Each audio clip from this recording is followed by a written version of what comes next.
Hello everyone. So here I am back in bonny Scotland, just having a wee day out into Edinburgh. So I thought I'd give you all a wee update of how things are here in Scotland. It's 3 degrees at the minute, and with the wind chill it actually feels like -1, and we've had a wee bit of frost this morning. So big change from a couple of days ago when I was wandering around in 17 degrees in my shorts. Today I'm all prepped for a day out in winter in Scotland. So I'm just going to record various bits and bobs of what I see, knock together a wee video and let you have a wee look at it. So I'm just leaving a wee town called Winchborough, which is just outside of Edinburgh towards the Forth. You can see still lovely blue skies, but obviously a bit colder. Big change for the workers here as well. Guys outside are in shorts and t-shirts, and the guys here are all wrapped up for winter. So that's one of the immediate contrasts is the temperatures that you can see.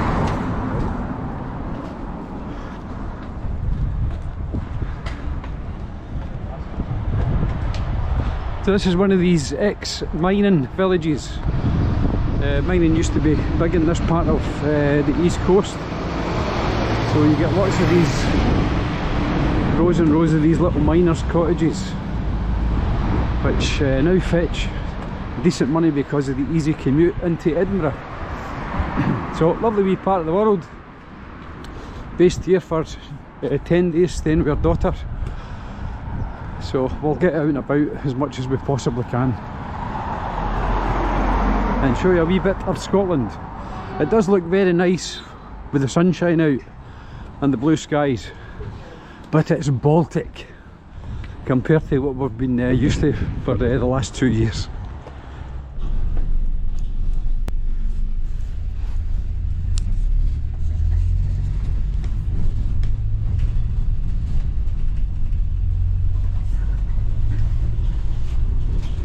So just like in Spain, there are massive amounts of new houses being built all over this part of the east coast, and they all seem to sell them. That's the amazing part.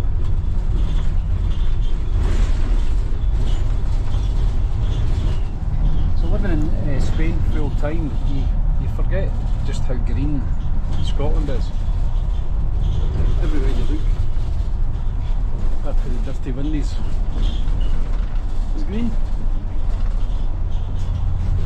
And do you know why it's so green? Because it bloody rains all the time. That's why it's so green. Always wet, although we're having a few dry days, so that's good at the minute.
Unfortunately, I had a technical glitch and I lost audio at this point, so I've had to just go in and do some overdubbing, so I apologise for maybe me looking like I'm sort of talking at a different time for the words, but I just thought it was better doing that than scrapping the whole video, so I hope you're okay with that. Let me know in the comments if that's a good thing or a bad thing, so I'll know for the future.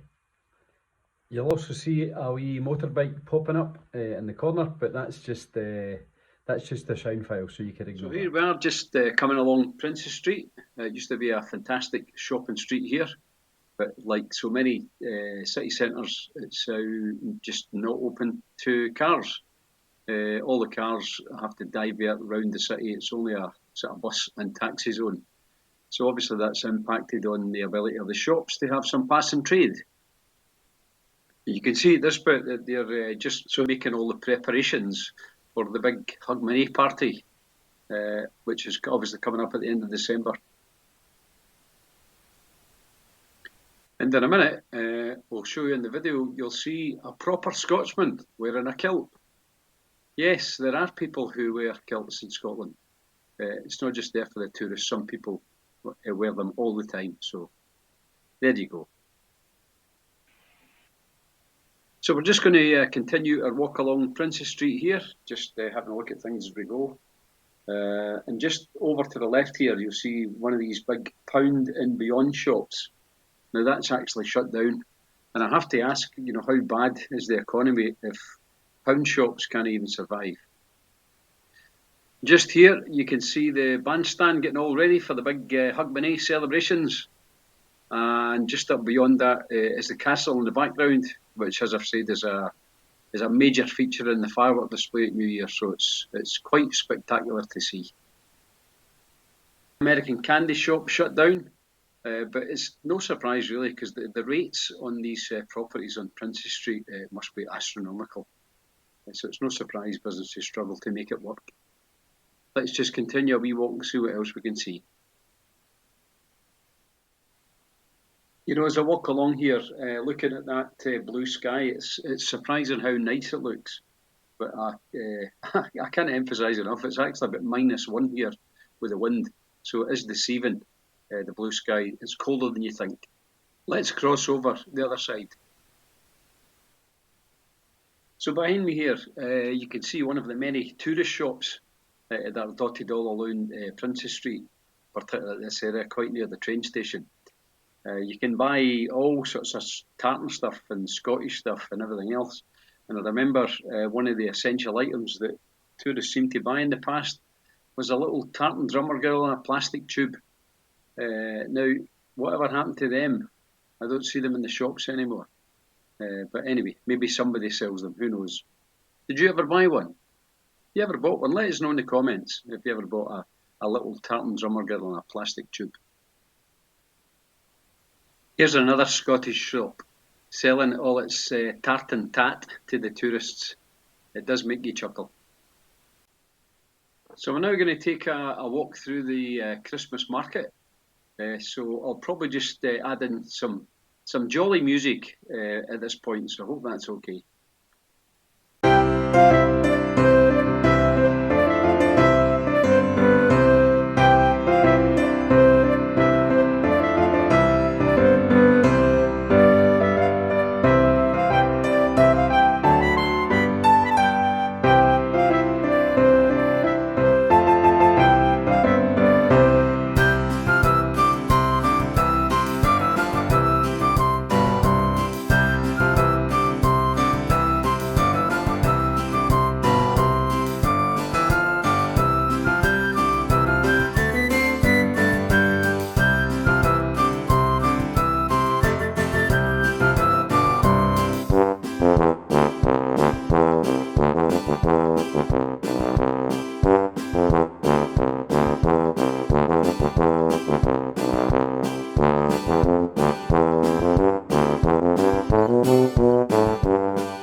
So just down here we have the National Gallery. Again, it's well worth a visit if you're in Edinburgh. Just stick your nose through there, have a look at the art and get yourself a wee coffee while we're there. And along here we come to the big wheel, very popular every year. So the big wheel will cost you 11 quid for an adult ticket, 9 quid for concessions, and you can get a family ticket with a maximum of 2 adults for 35 quid. So if you fancy a wee spin on the big wheel, get the wallet out and get spending. And then we have the good old Helter Skelter. Remember them as a kid? Quite an exciting thing to do, but modern thrill seekers at the carnival seem to get a whole new kick, so let's have a look at that. Before we do that, let's just take a look at the Scott Monument dedicated to Sir Walter Scott. I remember coming through here on day trips as a kid with my parents before my dad sadly passed away when I was young. But we used to always be amazed that this thing was built so high. And nowadays, you know, you look at it and you think they did all of that without machines, really. So it's quite an achievement what was done in the past before modern machinery. So it's quite an impressive thing to have a look at. So you want some thrills? Take a look at this thing on my left, the Starflyer.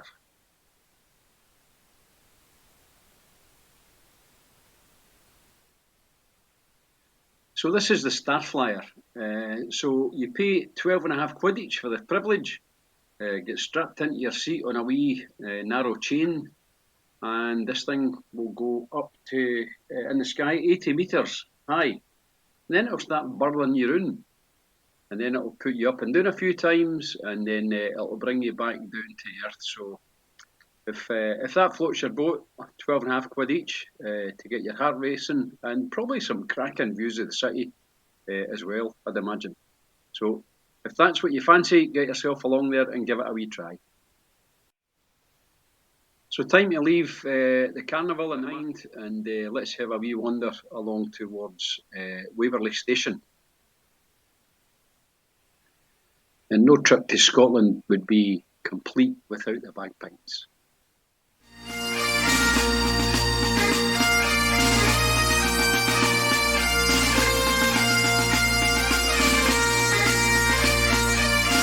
So it's time to go and meet my brother and my cousin to meet up in the Boozers for a wee swally.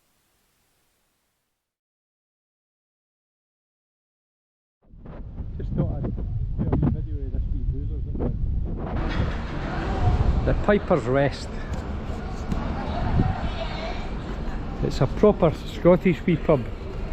We're not far from the Royal Mile here. If you're interested, you can wander up here and see all the proper touristy stuff, but let's have a wee look in here.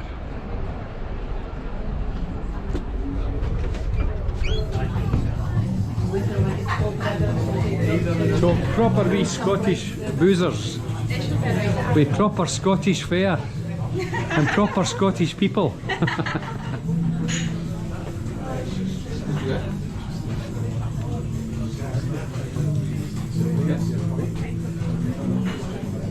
Lots of wee barrels with different Scottish whiskies here. These are all proper single malts that are all worth tasting if you're ever in the area. They've got a great wee drinks menu here, which I've taken some pictures of, and you can see for yourself, but wee Scottish glossary at the start there for those of you who don't speak Scots. Great wee place. Lots of wee sayings.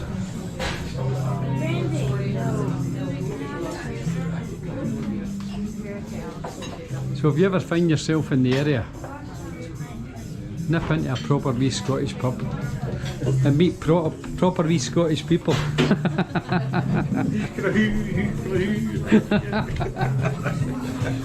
So, I just thought you might like that. Just a wee shot for you to see.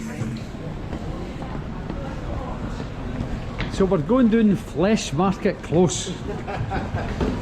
And look, for those of you who don't believe us, deep fried Mars bars sold here £3.95.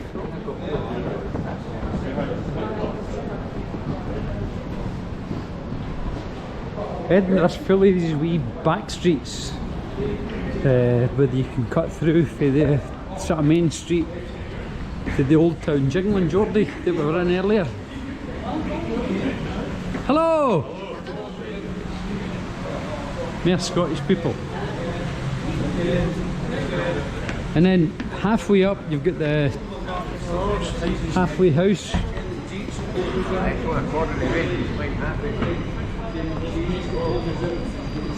So as I keep saying, it's well worth a visit. Brewmania, another big boozers here. Why did no? Because when you came in with that shit, should have checked John with the favourites. And to quote Edward Longshanks, nowadays his saying doesn't ring true. Edward Longshanks said the problem with Scotland is it's full of Scots. Not anymore. All you do is hear Polish and Spanish and French and Germans and all sorts of different languages here in Edinburgh. So cosmopolitan city, well worth a visit. So if you're in the area, come and say hello. Especially,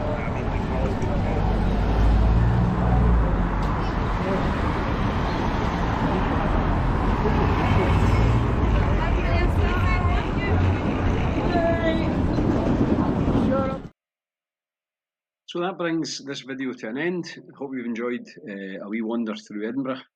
I'll look at the various bits and bobs. Bit of a different video for the channel normally, but I thought while I was here, it was only right to record the difference between where we live in Spain now and when we come to Scotland. So as usual, please like and subscribe. Thanks to all the subscribers so far, and let me know in the comments if you like it or if you don't, so we know what to do for the future. See you all in the next one.